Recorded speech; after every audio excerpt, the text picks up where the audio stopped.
Hey guys, John from DB Gurus here, doing the second video in the series Keeping Databases Simple.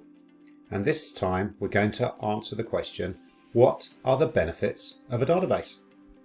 In the last video, we quickly covered what is a database, where a database is found, and we quickly went into the structure of a database.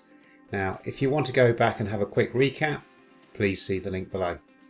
Okay, let's dive down into those benefits now, and we're going to start off with data quality. I've divided this one up into three sections: consistency, validation, and integrity, and I'll explain what each of those means. Consistency is about entering data in a consistent way. So, for example, if you're going to be entering dates, you want the dates to use the same format, and the same with phone numbers. You also perhaps might have the same number of decimal places for each entry. The second one is validation, and that's about having the possible values. So it might be that you make a particular field mandatory so that you always capture it. Another example might be for age. You can only enter an age between 0 and 120 because it's not possible to be outside of that range. And the third one, integrity, is about the relationship between two tables. So if you have a company table with a series of employees, we need to stop users accidentally deleting those companies that still have employees, because otherwise it's going to leave employees without a company record. Okay, benefit 2, sharing. And I've divided this one up into 4 sections. And the first one is access to your database. You can actually control who can even get into your database, can even see it, and you can control that through passwords and two-factor authentication. And I will do another video about that on its own because it's a big subject. The second area is table security, and with a database you can control who can access which tables and what they can do with them. Can they read from them, can they write to them, and can they delete records? The third one is column security. With more sophisticated databases, you can control which columns your users can see. So an example where that would be useful is you might have an employee table with some personal information on them, such as their salary, and you don't want everybody to be able to see that column, but it's important for payroll. And the last one is what we call row-level security or segmentation. And there are some times when you want some people to see some rows in the table. Some users need to see all rows in the table.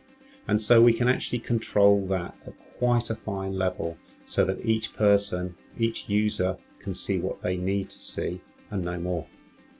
Okay, let's have a look at the third benefit. Backup and recovery.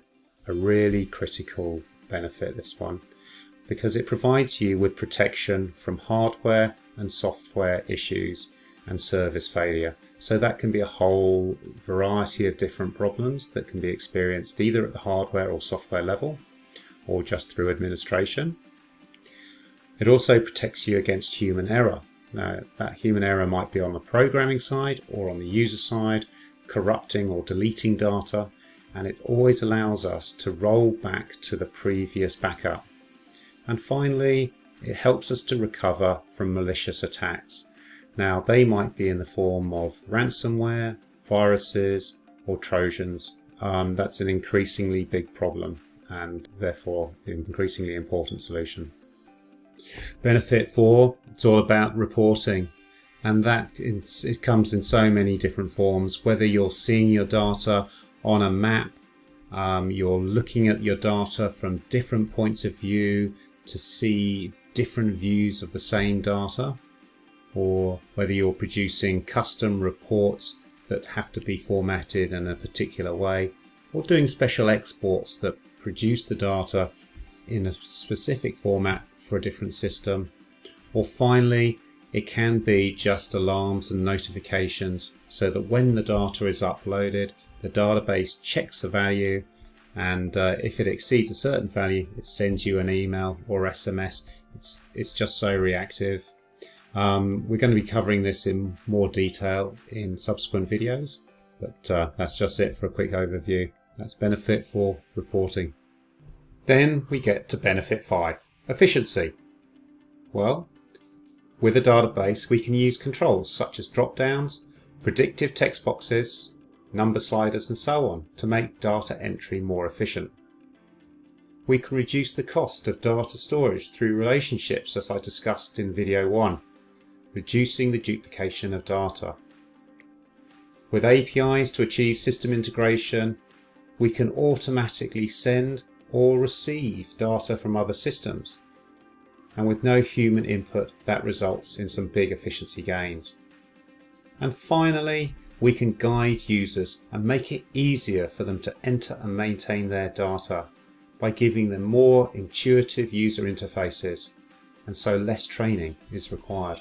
Thanks for watching, and I hope you got something useful from this video. If you did, please like and subscribe, as I'm hoping to do a lot more of these videos. The next one will be called How to Choose a Database, and then How to Create a Database. And maybe after that I'll do something a little bit more technical, such as what are indexes. Anyway, thanks once again. See you soon.